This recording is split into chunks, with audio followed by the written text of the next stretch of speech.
Sejam bem-vindos ao Polaris Podcast. Nosso convidado de hoje tem 3 títulos da ATP como jogador e treinou grandes nomes do tênis, como Gabriela Sabatini e Fernando Meligeni. Estou falando de Ricardo Ascioli, mais conhecido como Pardal. Não esqueça de nos seguir nas plataformas de streaming e de se inscrever em nosso canal no YouTube. Vamos lá. Bom, vou te chamar de Pardal mesmo, tá? Se você não se incomodar, fica mais fácil. Você podia compartilhar um pouquinho pra gente da sua trajetória no tênis como atleta? Bom, eu gosto até de brincar que a minha experiência no tênis ela começou bem cedo. Na verdade, começou na barriga da minha mãe. Ela fala que, ela sempre me disse, olha, eu joguei com você na barriga até os 7 meses de gestação. Eu falei, então, ali já começou, né? Eu comecei a escutar a bolinha na quadra desde pequenininho, né? E a partir dali, assim, a minha mãe jogava, meu pai jogava, meu irmão mais velho, o Cláudio, jogam, na verdade. Para dizer a verdade, minha mãe joga até hoje. Ela tem 88 anos e joga tênis 5 vezes por semana. Então, é uma coisa impressionante, né? O tênis está no DNA da nossa família. E desde então, eu fiquei, enfim, apaixonado pelo esporte. Obviamente, fiz vários outros esportes a nível competitivo. Eu joguei basquete, eu nadei, eu joguei vôlei, tudo em nível competitivo, né? Quando eu era garoto. Mas no final das contas o tênis falou muito mais alto e a partir ali dos 11, 12 anos foi afunilando até que eu comecei realmente a me dedicar somente ao tênis. A partir daquele momento ali eu comecei a ter competições, comecei a ter muito sucesso nas competições no Brasil, era um dos melhores da categoria e aos 14 anos eu fui vice-campeão mundial, jogando um torneio nos Estados Unidos, que era considerado até hoje o torneio principal infanto-juvenil mundial, principalmente nas categorias de base. E aos 14 anos eu fui vice-campeão desse torneio. Quer dizer, a partir dali as coisas começaram a tomar um âmbito mais sério, né? Inclusive mudou um pouco a minha vida, porque eu já estava com 15 anos, eu já estava para entrar no último ano, né? Aos 16 anos, fazer o último ano do colegial, que a gente chamava lá atrás, né? O ensino médio. E aí tinha aquele dilema entre estudar, parar de jogar, enfim, o que você faz? Tinha vestibular, cursinho, aquelas coisas todas. O ensino aqui no Brasil não é nada adaptável à vida de um esportista de alta performance, né? E naquela época muito menos ainda.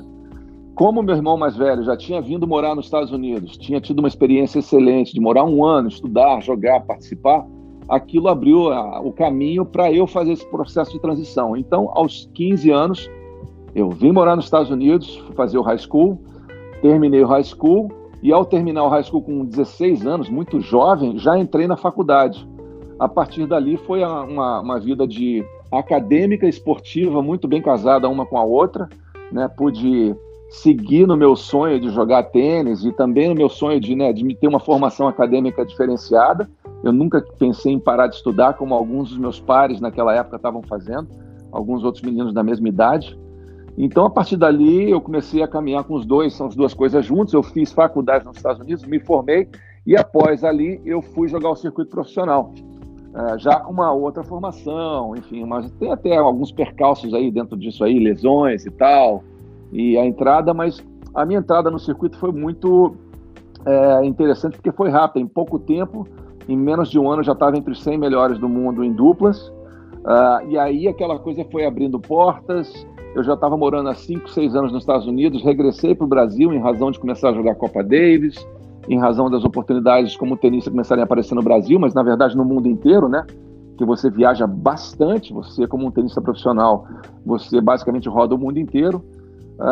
E aí a coisa foi andando, enfim, joguei todos os Grand Slams, Wimbledon, US Open, Roland Garros, Australian Open, joguei Copa Davis pelo Brasil, joguei os Jogos Olímpicos de Seul também, representei o Brasil nessa Olimpíada.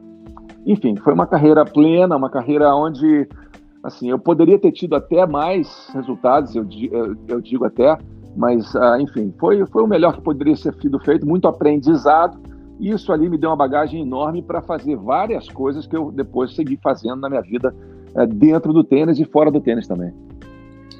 E Pardal, como que foi essa transição, né, como atleta, como tenista, para técnico? Conta pra gente um pouquinho. Olha, foi sem querer, na verdade. Não foi uma coisa muito planejada. Por quê? Eu ainda estava no circuito, na época que eu estava entre os 100 do mundo, mas tinha perdido já os meus pontos de simples. Então eu estava um pouco desmotivado. Isso aconteceu no final do ano de 92. Eu estava pensando, o que eu faço? Eu volto para a faculdade, vou fazer um MBA, né, para onde eu me formei, já tinha até contactado o coach, estou pensando em voltar, fico como seu assistente, faço um MBA e tal, não sei o quê, as conversas já estavam andando, mas no final das contas, ainda tinha aquele gostinho de seguir no circuito e eu estava para decidir o que eu ia fazer na minha pré-temporada, que era em janeiro. Bom, eu estava em dezembro de férias, descansando um pouquinho antes dessa pré-temporada, e toco o telefone e era o manager da Gabriela Sabatini, que era argentina, que era número 3 ou 4 do mundo na época. Era uma pessoa que eu tinha uma relação de amizade e de conhecimento com o manager dela, um americano, o Dick Dell. Então ele me fez um convite para viajar com ela a alguns torneios. Naquele momento, o Carlos Quimair era o treinador principal da Gabriela, que era também muito amigo meu. E a proposta seria, quem sabe você também não faz algumas viagens com ela e tal, vamos ver como funciona. Eu falei, olha, eu não estava pensando muito nessa linha, mas eu gosto, né, do approach, do viés de trabalhar como treinador. Eu sempre tive um pouquinho de tendência a fazer essas coisas, mesmo quando estava jogando, de ajudar outros jogadores e tal. Falei, vamos fazer. Bom, enfim, comecei com a Gabriela, foi semifinalista no Australian Open naquela época, né, quando nós descemos para a Austrália. Acabou que, quando eu me vi no vestiário do Australian Open, foi até muito engraçado, vários jogadores vinham me perguntar, ué, cadê? Eu não estou vendo seu nome na chave, o que você está fazendo aqui? E eu assim, eu estava até meio com vergonha, falando, não, eu estou treinando a Sabatini, eu estou trabalhando com ela. Naquela época, assim, trabalhar ainda de treinador para mim já não era uma coisa muito, né, ao natural, ainda mais trabalhar com uma mulher. Então, assim, era uma coisa muito diferente, eu não estava tão, assim, abraçando aquilo como se fosse o meu negócio principal, né? Mas a coisa foi evoluindo de tal jeito que vários outros jogadores, quando me viram nessa posição, começaram a falar, pô, vem viajar comigo, vem trabalhar comigo, vem não sei o quê, eu tô precisando de alguém. E eu falei, cara, que legal, né? Com essa minha introdução ao coaching, né, a ser treinador e estar viajando com a Gabriela lá na Austrália, depois nós fomos para Tóquio, enfim. Ela acabou adoecendo depois de uns torneios, então ela ficou parada algumas semanas, alguns meses, na verdade, pegou mononucleose. E com isso, vários outros jogadores começaram a me contactar, me pedindo para trabalhar com eles. E aí eu falei, caramba, eu gostei dessa experiência. E a partir dali, aí eu fui de cabeça dentro do tema de ser treinador mesmo. E aí eu comecei a trabalhar em tempo integral com outros jogadores. Eu trabalhei com... O meu primeiro foi o Nicolas Pereira, que foi um jogador que foi campeão de Wimbledon, do US Open, de Roland Garros nos Júniors. Era um jogador que até mais novo do que eu, 7 anos mais novo do que eu, mas um jogador que eu já tinha até jogado dupla juntos com ele, então assim, tinha sido meu parceiro no circuito, quer dizer, já tinha uma afinidade, e a gente acabou desenvolvendo uma relação profissional muito legal, e a partir dali começaram a vir outros jogadores, depois entrou o Meligeni, eram os dois juntos, depois o Nicolás saiu, aí eu tive o Meligeni durante 7 anos que eu treinei ele, então foi uma longa e larga história de muito, muito sucesso, né? Onde a gente fez assim uma gama de resultados, talvez acho que os melhores resultados da carreira dele tenham sido justamente comigo, né, as vitórias mais importantes, os torneios mais importantes, inclusive a semifinal de Roland Garros, a semifinal da Olimpíada, de Atlanta, enfim. E aí depois vários outros jogadores também passaram na minha mão no decorrer desse tempo. Eu sempre trabalhava com um jogador principal e sempre tinha outros jogadores que trabalharam comigo. O André Sá trabalhou comigo, Francisco Costa, Márcio Carlson, Alexandre Simoni, enfim, vários outros, e estrangeiros também, vários caras de fora. No final também treinei o Marcelo Rios, que foi ex-número 1 do mundo, chileno. Enfim, foi rica também a minha trajetória dentro do tema de ser um treinador, né? Inclusive fui também capitão do Brasil na Copa Davis durante 5, 6 anos. A gente foi no momento onde o Brasil teve os melhores resultados. A vitória mais expressiva na história do Brasil, que foi ganhar da Espanha, na Espanha, contra um time de 4 jogadores que eram entre os 10 melhores do mundo, que era o Moya, o Correte, o Costa e o Mantilha.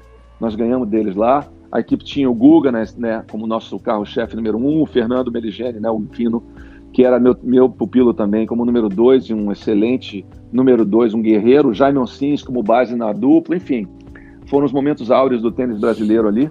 Muita experiência, né, muita coisa, e depois eu fui fazendo coisas dentro de quadra, fora de quadra. No decorrer da carreira do Meligeni, eu fui também o manager dele, fui o empresário, quem fazia toda a parte de estruturação da carreira e enfim, dos contratos, da posicionamento na mídia. Muita experiência, e tudo isso, na verdade, foi a base, né, de ter estudado, de ter feito business, administração na Universidade of South Carolina, em Colômbia. Isso me deu muita base para poder não ficar somente restrito à parte dentro de quadra, né? Eu comecei a fazer coisas fora, eu fiz parte do board da ATP também, fiz parte do council. Para você entender, o board da ATP é onde se tomam as decisões de maior importância no circuito masculino profissional. São 3 representantes para jogadores, eu era um desses. É uma posição executiva, paga, enfim. Eu fui me desenvolvendo dentro do tênis, aonde eu achava que eu tinha capacidade de fazer algo diferenciado. Muito legal. E eu vou fazer 2 perguntas em uma aqui, Pardal. A primeira é: quais você considera os seus melhores momentos no tênis como atleta e como técnico? E qual que é a melhor sensação, né? Você tem títulos de ATP ali, mas hoje você avalia como o sentimento mais legal, ver um pupilo ali ganhando, ou as conquistas que você teve você mesmo na quadra? São sensações diferentes, né? São sensações diferentes porque você está dentro do palco, né? Você está ali suando, então muita coisa que quando você está de fora você vê dentro lá no turbilhão de jogar, você não está nem aí com isso, né? O seu foco, a sua atenção, as suas dificuldades são totalmente diferentes. Então, para mim, os momentos assim marcantes, né, que eu achei sempre legal, primeiro foi, eu acho que chegar à final do handball quando era garoto foi um marco para mim, né? Aquilo ali me deu assim, pô, será que eu tenho jeito para essa coisa? Acho que tenho, né? Depois, quando a coisa vai evoluindo, eu joguei contra os melhores na universidade, enfim, fui o número 1 da minha equipe e disputei os melhores torneios americanos nessa categoria. Mas ao entrar no profissional mesmo, o primeiro título que eu tive, eu fiz 6 finais de torneios ATP, né? Ganhei 3 e perdi 3. Quer dizer, esse é um momento especial. São poucas pessoas no mundo que podem dizer, eu ganhei um título de ATP. É difícil, é muito difícil. Então, ter ganho o primeiro título, que foi em Viena, e depois ganhando mais outros e fazendo outras finais, esses foram momentos diferenciados na minha carreira. Outro negócio que foi muito legal e muito especial para mim é a primeira vez que eu representei o Brasil em Copa Davis, né? Jogar pelo seu país para um tenista é uma sensação totalmente diferente. O tenista é um jogador que está sempre baseado nas experiências individuais, no focar em si mesmo, no se preparar individualmente. Ao você fazer parte de uma equipe de Copa Davis, você traz o grupo, né, em volta de você, você traz uma equipe. Eu já tinha tido essa experiência muito forte com o tênis universitário americano, então eu sabia muito bem o tipo de energia que uma competição como essa podia me trazer. E a Copa Davis trouxe exatamente isso. Eu sempre joguei, eu sempre curti, eu sempre levei o meu nível, e representar o país era um orgulho, era um privilégio, mas também uma grande responsabilidade, né? Algo que você, obviamente, está lá, como eu falei, lá no turbilhão, você não pensa em certas coisas, mas queira ou não, você está representando muita gente. Então, aquela era uma coisa que fazia o meu coração bater mais forte, fazia eu querer, fazia eu acordar mais cedo, fazia eu querer competir, enfim. Então, esses momentos como jogador foram diferenciados, e também representar o Brasil na Olimpíada, né? Quer dizer, a Olimpíada é o ápice de todos os esportes. No tênis ela tem uma conotação um pouquinho menor, né? Não é como um atletismo, a natação, que você está sempre buscando a medalha olímpica, é o ápice, né? No tênis, eu diria que os grandes slams são os ápices da carreira, mas a Olimpíada, a partir dali, começou a fazer parte do meio tenístico, e fazer parte dela, estar representando o Brasil, estar junto da delegação e junto com todos os esportes, para mim foi uma coisa assim super diferenciada. No lado de treinador, eu acho que as conquistas vêm muito do seu pupilo, né? E como eu disse, é um esporte individual, é um esporte onde o treinador ele tem uma atuação muito forte, mas na hora do confronto, esse é o diferencial do tênis, eu não posso dar instrução, né? As regras do tênis não te deixam dar instrução durante a competição. Então, é um esporte de muita preparação, é um esporte de muita empatia com o seu treinado, né, com o seu pupilo, e um esporte de saber prever muitas coisas, saber como funciona a cabeça do outro para poder ter a capacidade de influenciar ele positivamente e ter um grande resultado. Então, do lado de ser treinador, acho que os mais importantes para mim, obviamente, tem a semifinal do Meligeni em Roland Garros, que obviamente foi um marco, né? Qualquer um, como jogador e como treinador, gostaria de estar nessa posição. Mais uma vez, acho que tem poucos brasileiros que podem falar isso, acho que os únicos que podem falar isso é o Larry com o Guga, o Kirmair com as várias meninas que ele treinou, e acho que nenhum outro treinador chegou nesse ponto de ter um jogador em semifinal num Grand Slam como treinador, né? Aí a gente tem aí a Marister, que foi como jogadora, né? Ganhou vários, Guga também, eu tenho os duplistas agora, vamos dizer, ganhando. Esqueci dos treinadores dos duplistas, né? Agora tem duplista aí, então os treinadores do Bruno e do Marcelo também estão arrebentando, como estão eles como duplistas, né? Mas enfim, essa parte do treinador é muito legal, e acho que outro cume também, que é muito legal, foi representar, ser o capitão de Copa Davis, né? Na verdade, o capitão de Copa Davis de um país, ele é a referência, ele é provavelmente o melhor treinador do país, ou a pessoa mais indicada para levar o país na competição, e eu tenho certeza que, obviamente, eu fui esse posto meio que enalteceu o que eu vinha fazendo no circuito, que era repetidamente fazendo com que os meus pupilos tivessem bons resultados. Sempre fui um cara agregador, né? Um cara que conseguia botar as pessoas em volta, em torno de um objetivo maior, e eu acho que isso foi uma das qualidades de poder também fazer uma diferença em conduzir a equipe e também na maneira de gerenciar. Então, esses são os momentos mais importantes. E outra coisa também, fui a uma Olimpíada também como treinador principal da equipe brasileira, quer dizer, não só tive na Olimpíada como jogador, mas tive na Olimpíada como treinador também. Então, assim, me deu eu acho que se você for botar assim, pontuar as coisas, eu consegui fazer na carreira como jogador, atingir, talvez eu não tenha ganho o Grand Slam, né? Seria muito legal, mas eu consegui jogar nesse nível, no mais alto nível possível como jogador, e também consegui atingir o mais alto nível possível como treinador. Quer dizer, eu acho que, olhando para trás, eu falo, eu consegui ter sucesso comprovado em alto nível nas duas pontas. Muito legal.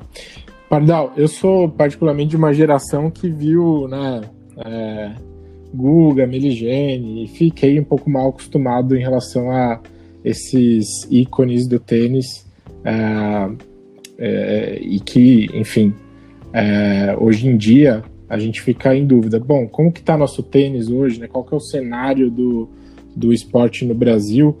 Vi mais recentemente muitas duplas, né, fazendo sucesso. Como que você avalia esse cenário do tênis brasileiro hoje em dia? Olha, a análise não é muito boa, não.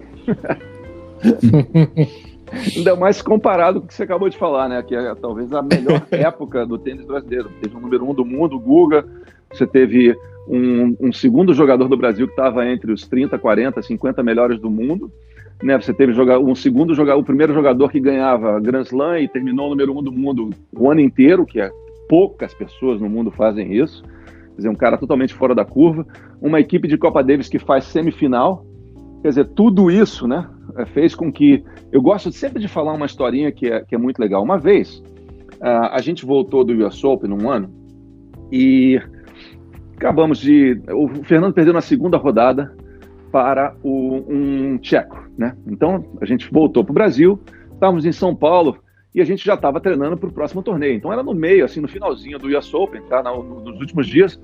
Estávamos no Pinheiros treinando, acabou o treino, fomos ali no Iguatemi, no shopping, para comer um negócio e voltar para o treino da tarde. Paramos o carro, né? Não, paramos, a gente parou o carro, foi até de carro. Saímos de carro, é do lado, mas fomos de carro. Paramos numa ruazinha ao lado, e aí tinha um gari limpando a rua. E aí ele chega pra gente e fala assim, a gente sai do carro, ele reconhece o Fernando e fala, pô, Meligeni, caramba, aquele Slava Dozedel jogou muito, hein? Não acredito que ele ganhou de você. Aí eu olhei pro Fernando e falei, você tá acreditando no que tá acontecendo aqui? É um gari na rua falando sobre tênis e sabe o nome do Slava Dozedel.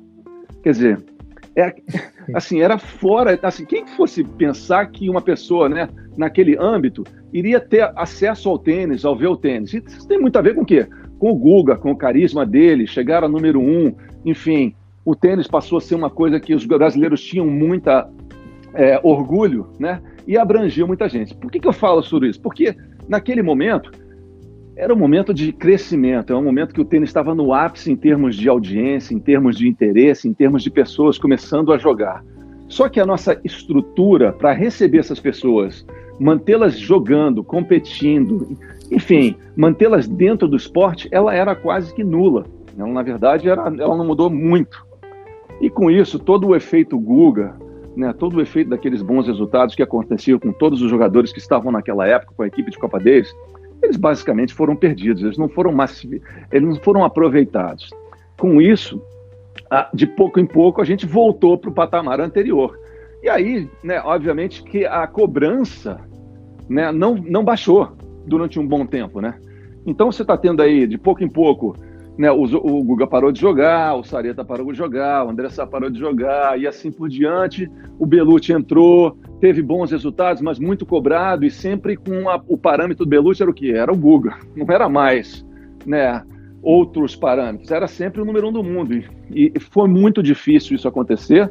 Eu acho que faltou, e ainda falta, visão, né? O tênis nunca foi tratado como um projeto de médio a largo prazo, onde você tivesse uma entidade forte e que pensasse no Brasil como um todo, né? Nunca houve uma ideologia muito clara para trazer as pessoas de maior conhecimento, de maior, vamos dizer assim, capacidade de visão e de contribuição para a mesa juntos. Então continuou-se o quê? Cada um fazendo o seu, né? Cada um buscando o seu lugar ao sol, cada um buscando trabalhar da sua maneira, mas sem uma lógica, sem um abraço. Pelo contrário, o que aconteceu muitas vezes foi uma divisão muito grande, e aí cada um fazendo o seu, e durante um tempo algumas decisões foram tomadas, aonde o tênis acabou perdendo muito, principalmente na parte de desenvolvimento do infanto-juvenil. Torneios começaram a desaparecer, treinadores que trabalhavam com infanto-juvenil pararam de trabalhar em razão da falta de motivação, em falta de caminhos para várias coisas, e com isso o tênis acabou ficando mais centrado em poucas iniciativas, e obviamente que a gente sabe muito bem que pouco vai dar sempre pouco, a não ser que venha um maluco e um talentoso como o Guga, que sai lá de Florianópolis, e estoure a boca do balão e chega no número 1 do mundo. Isso aí é um aborto na natureza. Obviamente que ele tem todo o mérito, mas, né, se você for botar em termos de um projeto maior, não saiu de um projeto maior, como não vem saindo. A maioria dos meninos e meninas que vem jogando, meninas então é muito pouco, mas o tênis feminino no Brasil é quase que nulo, infelizmente. Mas tem muita menina ainda lutando e querendo chegar ao seu lugar ao sol também. O tema é que é cada um fazendo o seu, entendeu? E assim tem sido durante muito tempo, e de pouco em pouco as coisas estão numa situação bem diferente. Hoje em dia, o Brasil não tem, acho que nenhum jogador agora entre os 100, né? E, assim, a parte dos duplistas, que mais uma vez são indivíduos que basicamente botaram a raquete debaixo do braço e foram se virar e conseguiram encontrar um filão onde são muito bem-sucedidos e são realmente os melhores no mundo. A partir disso, não tem nenhuma contribuição em massa que faça que um esporte vá sair de onde ele estava, de um patamar mais baixo, para subir. A perspectiva não é nada boa. E Pardal, isso é uma constante no esporte brasileiro, né? Tanto talvez com exceção do futebol, mas tanto a questão, né, dos atletas que se destacam, a gente vê muito essa questão do dom, do talento, e você fala, pô, como esse cara chegou nesse lugar com tão pouca estrutura, né? Ou com tão pouco fomento, de uma maneira geral, do esporte no Brasil. E a mesma questão da depressão pós-sucesso, digamos assim, né? Eu ia fazer exatamente a pergunta que você comentou ali, que eu ia perguntar da geração do Tomás Belucci e sentir o peso pós-Guga, né? E a gente vê isso acontecer em vários outros esportes também, na natação, na ginástica, no atletismo, sempre tem aquele padrão Fórmula 1 muito alto que chega e a gente sofre aquele baque depois. Uma coisa que se repete, né, no esporte aqui no Brasil. Se repete porque, para mim, falta organização. E olha, o futebol só tem muito sucesso porque se joga futebol em qualquer lugar do Brasil, viu? Porque se não tivesse tanta gente jogando, eu acho que a gente nunca chegou ao ponto de maximizar o esporte. Se fosse bem organizado, seria, para mim, a melhor liga do mundo. Mas, enfim, isso é outra história. Mas eu concordo com vocês, assim, para mim, essa diferença é organização, é visão, é comprometimento a médio ou largo prazo. A gente está sempre pensando em curto prazo. Outra coisa que eu acho que a gente não valoriza, e é uma coisa cultural nossa, do brasileiro, é a valorização. E eu não estou querendo aqui puxar sardinha para mim, não, porque hoje em dia eu nem sou mais um técnico que está na quadra, vamos dizer assim, eu virei, né, um empresário do tênis, eu estou participando, eu sou técnico, não, mas eu não estou naquele negócio de ser o técnico agora. A gente não valoriza o nosso técnico. Não existe a valorização do técnico de sucesso, do cara que criou paradigmas, do cara que fez, enfim, procedimentos. Ele não é valorizado em nenhum esporte. Você pode ver que poucos dos nossos técnicos, eles são caras como ícones, né, na sociedade, vamos dizer, como um todo. Eu fico fazendo um comparativo muito grande com a sociedade americana, por exemplo. Nos Estados Unidos, os técnicos são muito valorizados. O técnico de high school, o técnico de um college, o técnico nacional, o técnico profissional são muito valorizados porque eles criam conceitos que transformam as vidas das pessoas. Eles são o quê? São valorizados, são bem remunerados. Existe um processo onde essa pessoa, esse profissional, ele vai ter um caminho porque ele se diferenciou. Imagina você chegar nos Estados Unidos e ser o técnico número 1 do mundo. Se você for um cara número 1 do mundo, você tem muito conhecimento, tem gente que vai querer compartilhar desse conhecimento e vai ter uma ferramenta que vai fazer isso acontecer. No Brasil, isso não acontece. A gente tem casos de muitos treinadores que são excelentes, mas poucos chegam a um patamar, por exemplo, do Zé Roberto, por exemplo, que ganhou medalha olímpica. O cara teve que ganhar medalha olímpica masculino e feminino, Bernardinho, enfim, tantos técnicos brasileiros que são no futebol também muito bem sucedidos. Os caras às vezes são execrados no Brasil, assim, as coisas que eu escuto é impressionante. E não falar disso de esportes menores, né, com menor, vamos dizer assim, apelo público. Isso então, o cara passa despercebido, ele só é conhecido na sua modalidade mesmo. Quer dizer, esse conceito de dar valor ao técnico é uma coisa que, para mim, dói um pouco de ver o que nosso país não valoriza isso. Isso também tem a ver com o professor, enfim, é uma coisa cultural, e para mim é chave para você ter uma cultura esportista mais atuante e de maior sucesso. Usar as experiências que foram feitas pelas pessoas daquele país, daquele local, daquela cidade, daquele bairro, para fazer com que inspirem isso outras pessoas, e isso vai se disseminando. É assim que se cresce. É assim que essas histórias de sucesso são passadas adiante e servem de exemplo e inspiração para os outros. E a gente tem um costume corriqueiro aqui também, né, com a mesma habilidade que a gente tem de criar os ídolos, a gente tem também de massacrar aqueles que não chegam às nossas expectativas, né? Quero dizer, não querendo voltar no Belucci de novo, mas assim, o Belucci conseguiu resultados incríveis no tênis, mas a gente acaba, às vezes a nossa expectativa é tão alta e os atletas têm resultados tão relevantes e a gente acaba não reconhecendo simplesmente porque não foi aquilo que a gente queria que fosse, né? Exatamente. Então é muito complicado mesmo. Você vai ver, o Belucci, ele teve uma carreira de super sucesso, teve ranqueado entre os top 50 durante vários anos, ganhou 3 títulos de ATP. Enfim, o cara jogava muito bem tênis, mas vai ser lembrado por quê? Assim, tem um episódio do Belucci, quando ele jogou contra um italiano no Ibirapuera, e ele acabou perdendo para o italiano. O Ibirapuera estava cheio, era o Brasil Open, e o jogo seguinte era Nadal contra Feijão, o João Souza, que era meu pupilo naquela época. Então, assim, eu estava lá dentro, estava vendo. O Belucci acabou deixando o jogo escapar, perdeu, e o estádio inteiro vaiou ele. Assim, eu fiquei decepcionado. O cara entrou no vestiário, eu falei, cara, aguenta a mão. Para mim, foi um momento triste de ver aquilo acontecendo com ele. Porque, tudo bem, escapou o jogo, talvez a atitude dele não tenha sido a melhor de todas, mas, olha só, isso não justifica um estádio inteiro botando um brasileiro abaixo, entendeu? Então, a gente é muito crítico com esse negócio. Eu acho que é uma coisa cultural e que, assim, não é nosso papo aqui que vai romper isso, mas tem que ser falado, né? Exatamente. E a mesma coisa que você comentou com os treinadores também, né? Sem dúvida. No futebol, a gente... Olha só, eu vou te dar um comparativo, né? Vamos dizer que você está vendo o Miami Dolphins jogar contra o sei lá, o New England Patriots, tá? E os dois estão jogando ali. Você acha que alguém vai ficar chamando, o estádio inteiro vai gritar burro, imbecil e outras coisas pro treinador aqui? Não acontece isso. Existe um respeito. Existe assim, o cara não vira um treinador da seleção, ou do São Paulo, ou do Flamengo e tal, à toa, né? Então, assim, ele tem que ter alguma coisa por trás. Mas existe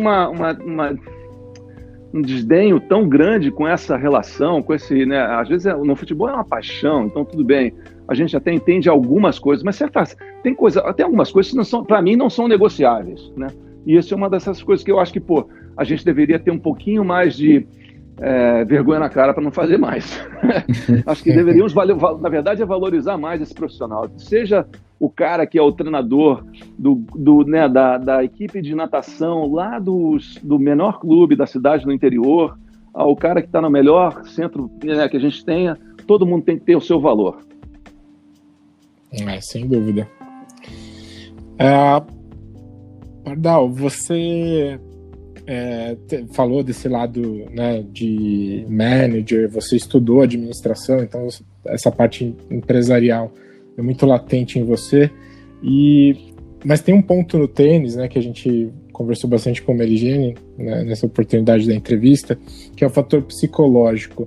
E o técnico tem um papel essencial nessa formação também, né, nessa maneira de conduzir aí a mentalidade do atleta. Você considera que isso de fato é essencial? Qual é a sua contribuição, né, nesse tipo? E sendo um esporte individual, a gente imagina muito que o atleta tem que desenvolver muito isso, mas o técnico tem um papel, imagino eu, essencial nessa parte. Como que é essa preparação, até nesse ponto que a gente conversou de preparar possivelmente para esse momento de cobrança pós, né, ídolos como os que a gente teve? Fala um pouquinho para a gente do fator psicológico.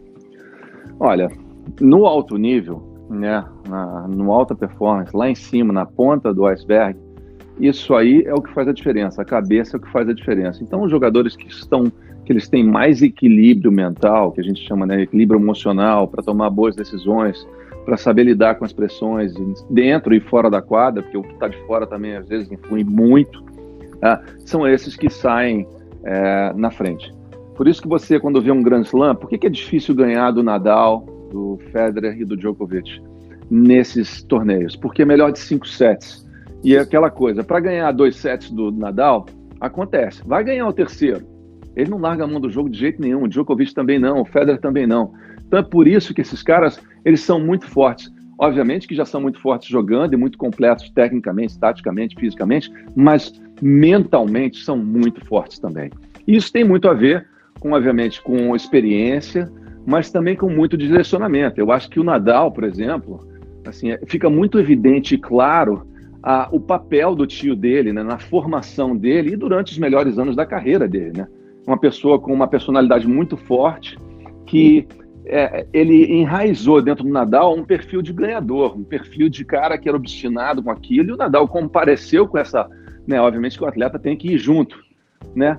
Mas são vários relatos onde ele testou que a força mental do Nadal em muitas coisas, até falar assim, saque e voleia esse jogo inteiro. E ele sabia que se ele sacar e volear, ele vai perder. Mas o que ele queria provar? Ele queria provar para o Nadal, ele queria saber do Nadal o seguinte, e o Nadal foi lá, sacou e voleou o jogo inteiro e perdeu, sabe? Quando ele é garoto. Aí o Nadal chega pra ele e pergunta o seguinte, meu tio, por que você falou para eu fazer isso? Você sabia que eu ia perder. Eu falei, porque agora eu sei exatamente que você vai cumprir as coisas que a gente está planejado. Quando eu falar com você, você vai atrás. Era isso que eu precisava ver de você. Então, assim, você vê a loucura de um treinador, né? Chegou ao extremo de fazer isso, né? Mas é o lado mental, né? Como é que ele estava fazendo? Esse meu sobrinho, ele é forte ou não é? Ele está comigo ou não está? Então, assim, esse desenvolvimento, ele tem que ser em conjunto, obviamente. É óbvio que o treinador, ele tem que ter uma experiência, né, do que ele está fazendo, senão, né, obviamente, se fizer qualquer coisa, pode dar uma cagada, vamos dizer assim, né? Mas, hoje em dia, você tem até profissionais que trabalham individualmente nessa área. O jogo ficou, né? O esporte ficou tão específico que tem profissionais que trabalham só numa área específica, que trabalham, né, só na preparação física, só na fisioterapia. É óbvio que tem todo a setorização do esporte dentro da carreira de um atleta ou de uma equipe. Mas, na minha visão, o coach é o condutor de todo esse processo. O treinador é o condutor de todo esse processo. Ele, vamos dizer assim, é regente da banda. Ele tem a liderança, ele tem a visão juntamente com o seu jogador ou com a sua equipe, e ele tem os parceiros das pessoas que contribuem, e cada uma com a sua coisa específica, mas na minha visão, ele é o condutor de todo o processo, juntamente, e ele tem que ter o quê? O convencimento e a inspiração para o jogador. Uma hora que ele consegue fazer isso com o atleta, ele consegue direcionar o processo da maneira que ele vê como melhor. Então, assim, eu acho que o lado mental, principalmente nos esportes individuais, ele fala muito mais alto. Eu acho que a capacidade de lidar com a pressão, por exemplo, de um jogador que está num esporte de equipe, ela não é tão forte, né? A pressão não é tão forte quando você é um indivíduo, um golfista, um nadador, um corredor dos 100 metros, um tenista. Enfim, quando você está num esporte individual, não existe alguém para você compartilhar a emoção ou passar a bola, ou de repente não está tão bem aqui, deixa eu correr, deixa eu me esconder um pouquinho, deixa eu só contribuir aqui e não complicar. Nos esportes individuais fica tudo em cima do indivíduo. E aí está a grande pressão, e aí está o grande papel de um grande treinador. Ele pode fazer a diferença se ele tiver uma visão, vamos dizer assim, do lado mental muito bem clara. E o tênis sempre me deu a impressão de ser muito solitário, né, Pardal? Quer dizer, você já comentou que o técnico ali durante a partida, o contato é mínimo, quase zero, né, ou zero com o atleta, e mesmo nos intervalos ali, nas pausas, é o momento do atleta, ele mesmo ali, se ele está perdendo, ele tem que lidar com aquilo sozinho, com a pressão. Então, pelo menos para mim, sempre teve isso muito forte, né, de olhar e falar, pô, não tem o apoio ali que ele poderia ter no momento que pudesse fazer o atleta virar o jogo, por exemplo. Ele tem que tirar dele mesmo isso, né, e obviamente de todo o treinamento e o que vem antes, mas é bem mais complicado. Não, sem dúvida. É uma coisa que até existe, já teve há um tempo atrás, né? Eu fiz parte do board da ATP, e uma das posições que a gente teve que abordar em um momento lá foi a inclusão ou não do coach, né? Do técnico poder se comunicar com o jogador durante o jogo. E sabe o que aconteceu? A verdade é que era assim, os jogadores do topo, os melhores jogadores, por exemplo, o Sampras, o Agassi, os caras falavam assim, mas por que eu vou querer que entre um técnico na quadra? Deixa eu resolver o negócio, eu e o meu adversário, entendeu? Porque os caras, como eles são muito bons, eles se sentem superiores no lado mental também, entendeu? Então, uma coisa até engraçada que um deles falou para mim, falou, por que eu vou querer que entre na quadra um técnico para acalmar o Goran Ivanisevic? O Goran Ivanisevic era um sérvio que, né, sacava como louco, te batia muito bem, mas pirava, quebrou mais de 80 raquetes durante um ano, enfim, tinha até uma conta de quantas raquetes ele quebrava por ano. Então, assim, por que eu vou querer um cara acalmando essa besta do outro lado lá? Deixa eu resolver com ele aqui, entendeu? Então, assim, a postura dos grandes jogadores é essa. Mas, como um todo, para o esporte, obviamente que vai ser melhor para todo mundo. Inclusive, o Nadal, por exemplo, já tem uma postura totalmente diferente. O Nadal, por ele, pode deixar a técnica entrar. Ele até acha uma boa ideia. Já não sei se o Federer gosta tanto, então mais tradicional. Enfim, são cada peculiaridade de cada esporte. Mas o tênis, para mim, ele é um xadrez físico, né? Você tem que ter muito claro na sua cabeça a sua estratégia, saber tomar decisões rápidas em pouco tempo, sob pressão, obviamente controlar as suas emoções há muito e ter um planejamento de médio, curto a longo prazo durante o jogo. Só que sabe qual é uma loucura? Quando um jogador entra na quadra, você fala para ele, não pensa e vai lá, deixa acontecer no automático. Você só tira do automático quando as coisas não estão dando certo. E, Pardal, você comentou bastante da Copa Davis e você participou de perto do momento bem emblemático, né, no tênis brasileiro, lá em 2004, aquela questão envolvendo o boicote, né, se não me engano, até o Guga que começou, digamos assim, né, esse processo. Minha pergunta é, assim, de lá para cá, você acha que a gente conseguiu colher algum fruto dessa situação toda? Eu acho que a gente começou a fazer alguma coisa diferente lá, mas mais uma vez não tivemos respaldo para fazer isso. Realmente o processo foi todo iniciado, obviamente pela situação inteira, havia uma necessidade de mudança. No final foi o Guga que iniciou o processo, que sem o Guga não aconteceria nunca o processo, então foi muito claro. Isso aconteceu numa noite em Barcelona, onde ele ligou para o meu quarto do Meligeni e falou: quero bater um papo com o Fininho. E eu falei: beleza, vocês trocam ideia aí. Depois eles obviamente resolveram como eles queriam lidar com a situação, e aí foi uma mudança de chapéu, né, e de comando na equipe. Nada desmereceu o que estava sendo feito pelo o capitão anterior, mas obviamente que era um momento para mudança, e depois dali a coisa foi andando. Eu acho que naqueles anos onde eu estive na frente ali, e onde várias outras pessoas foram incluídas dentro do processo, sejam eles outros treinadores, sejam eles outros jogadores, etc. e tal, eu acho que houve um crescimento muito grande do tênis no Brasil, e foi durante esse momento que a gente falou, né, mais para o começo, onde várias coisas foram acontecendo e um sentimento de equipe, de um Brasil maior estava acontecendo. Mas é óbvio que quando eu saí, na verdade, foi mais uma vez aquela coisa do quê? O presidente da confederação me tirando, indo contra uma visão dos jogadores, aí houve o boicote, ninguém jogou, enfim, foi toda uma bola de neve que aí escalonou, foi para baixo, né? Teve realmente uma caída muito grande, onde os melhores jogadores não jogaram, passamos para a terceira divisão, e depois houve uma recuperação com uma nova gestão, né, que acabou entrando na CBT e que tinha um respaldo de muita gente, inclusive dos jogadores também. E com isso, no começo foi exatamente, ok, o tênis vai voltar a andar e tal, não sei o quê, vamos estruturar, mas depois houve a mesma recaída de sempre, né? A centralização do poder, a tomada de direções com pessoas que não tinham nenhuma credibilidade ou experiência para visualizar um tênis brasileiro de uma maneira diferente. E aí, de novo, nós caímos voltamos para o círculo descendo e continuamos numa descendente aí. Legal. Pardal, fala um pouquinho dos seus projetos atuais, nossos ouvintes conhecerem um pouquinho do que você está fazendo agora. Olha, eu na verdade, no momento, estou morando nos Estados Unidos.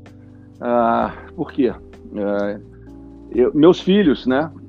A Luca e o Júlia, a Luca tem 13, a Júlia tem 16 agora, estão jogando tênis, né? Quer dizer, seguiram um caminho também, estão jogando tênis competitivo, querem tênis de alta performance. E eu olhando o cenário do tênis brasileiro alguns anos atrás, há 3 anos atrás, eu falei: caramba, para eles se desenvolverem aqui vai ser difícil, para eles continuarem estudando e casando o tênis em alta qualidade nas duas pontas, aqui vai ser basicamente impossível. Então, em algum momento, eu queria fazer essa transição e dar essa oportunidade que eu tive, que meus pais me deram lá atrás. Naquele momento, eu decidi: bom, é agora, vamos fazer. Então, há 3 anos atrás, eu comecei a fazer esse processo de transição. Eles ficaram morando já aqui direto com a minha esposa, eu indo e voltando ao Brasil constantemente. Então, muito envolvido o quê? Eu sou diretor de relações do Rio Open e continuo desde o início do evento e continuo parte dele atualmente. Então, estou sempre muito envolvido com a relação desse evento e já fiz vários outros, obviamente. Eu tinha minha própria academia no Rio de Janeiro, mas eu acabei tendo que fechar, porque com esse negócio de ir e voltar para fora do Brasil, né, acabou não dando certo. E também continuava com a parte de sou comentarista do Sport TV. Agora, com a redução dos eventos, as coisas não têm acontecido muito, mas continuo no staff, na equipe do Sport TV. Então, estou envolvido e volto e estou sempre ao Brasil durante os grandes eventos. E trabalhando agora também na academia que os meus filhos estão treinando, que é a academia da Chris Evert. Então, a Chris Evert, não sei se vocês lembram dela, mas ela ganhou 18 Grand Slams.